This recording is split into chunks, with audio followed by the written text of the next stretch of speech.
You know what I'm saying? One of the things that I caution is going full time sooner than you're ready. You know what I'm saying? Sooner than you think you're ready. If it's out of necessity and you know you need to for whatever reason, you don't like the job or whatever the case is, and you need to do that, that's okay.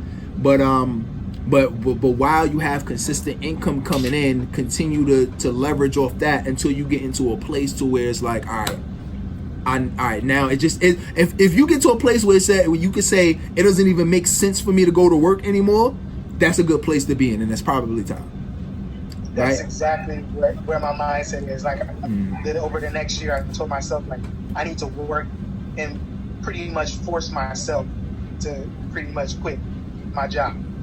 It's a job that I love, but me and my wife had conversations, like, we're getting into a space where schools are wanting me to come in and contract with them to do student groups and stuff, and I can't because I got a full-time job and I just don't have the time with the contracts and other commitments that I already have. So I told myself, like, okay, in this next year I'm going to put in the work and pretty much be in a position where I need to force myself to do exactly what you just said. Do you have a business bank account?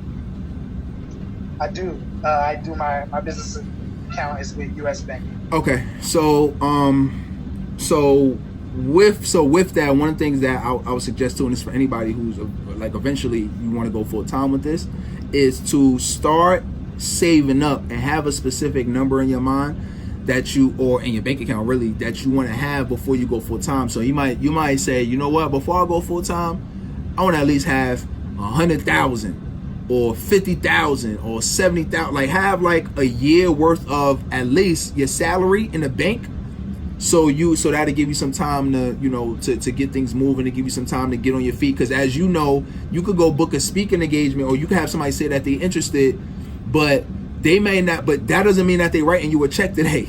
you know that, right? You know, they might need you next year, or they might need you in a couple months, or or you got to wait till budgets come back around, right? So it's like a certain time periods that you got to wait on, and meanwhile, are you bringing in income, right? So you always want to have that security, and this is what I recommend anybody who's looking to go full time is you should be saving slowly when you get that money from your clients. Like, you should be taking a piece of that, saving it, take the rest of it, reinvest it back in your business. If you don't